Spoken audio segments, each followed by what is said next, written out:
And back again. Sorry about that, everyone. It takes me a few seconds to put up my hand. Please, sir, I know a place that would love a new garden. When Miss Beagle asks me where, I tell him Greenacres Old People's Home. It's such a lovely, lively place, sir, but the garden isn't. I think everyone there would love to look out the window and see plants growing rather than weeds. Well, Beckett, this is a great idea, which I think we should look into. The reporter from the Eden Echo nods and writes it down. There's another round of applause from the audience.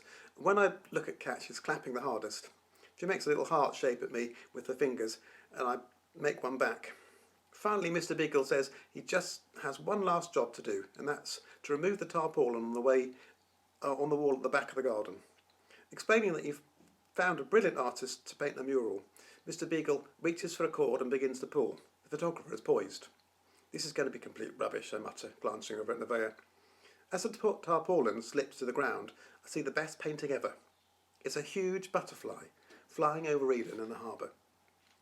Below it, you can make out the Bleeding Heart School, and above there's this rainbow, and the artist has painted lots of paper cranes too. If I look really hard, I can see loads of children in the school playground, but 5 really stand out. In my mind, it sort of looks like Billy, Nevaeh, Knuckles and me, and the other person looks a bit like Mimi. As I look at Mimi, she nods, a face full of happiness, and she gives me a thumbs up.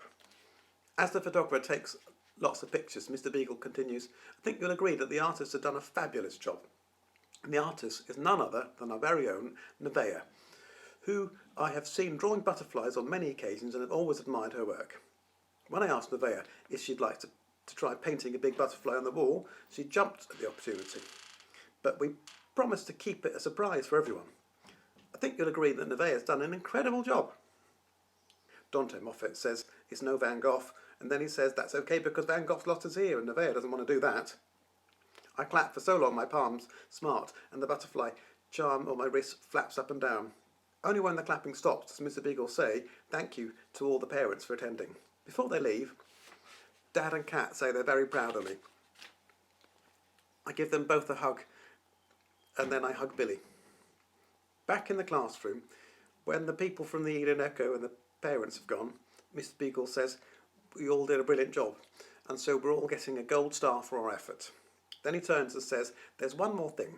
Mimi, you wanted to say something. Mimi rises from her chair and walks to the front of the class and holds up a big plastic bag. Yes, sir.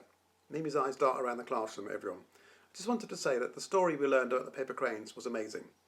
I didn't say so at the time because I was a bit envious. It wasn't my story, but I really think it was. I borrowed Beckett's crane, the one that was in the classroom, without asking permission.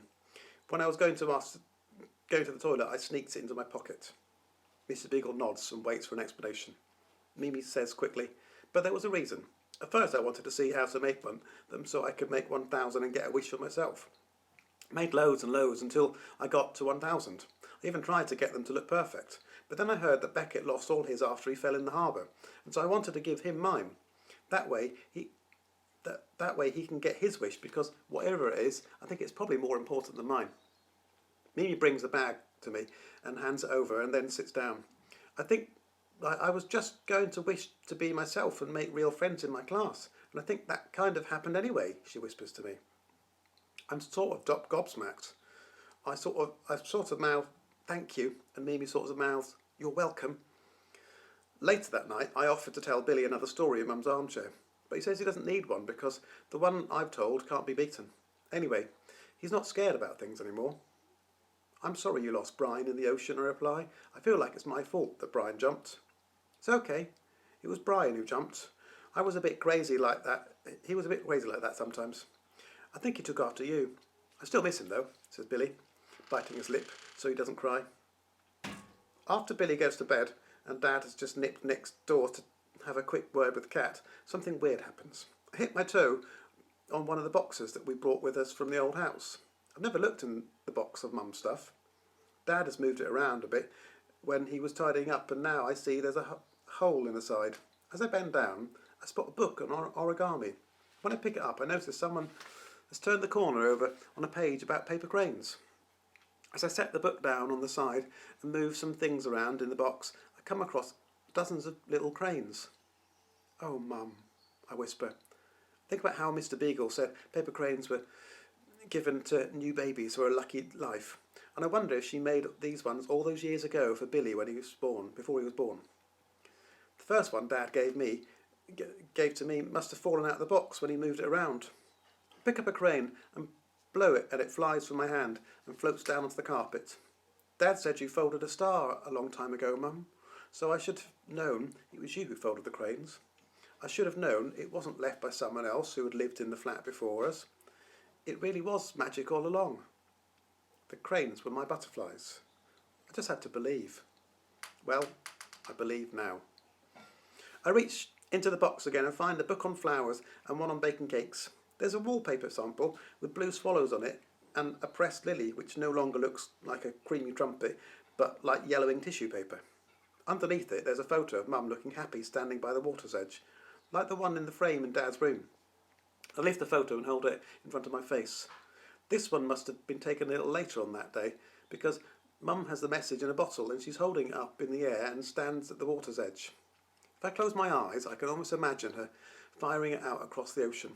But Dad said Mum didn't get a reply. That's when I see something. How did I miss it before? I place the photograph right up to my eyes and look inside the bottle. It's not a note at all. At least I don't think so. My eyes grow wide. Inside Mum's bottle is a folded up paper crane. At that moment, there's no doubt in my mind that Mum has been with me all along. And that's where we end for today.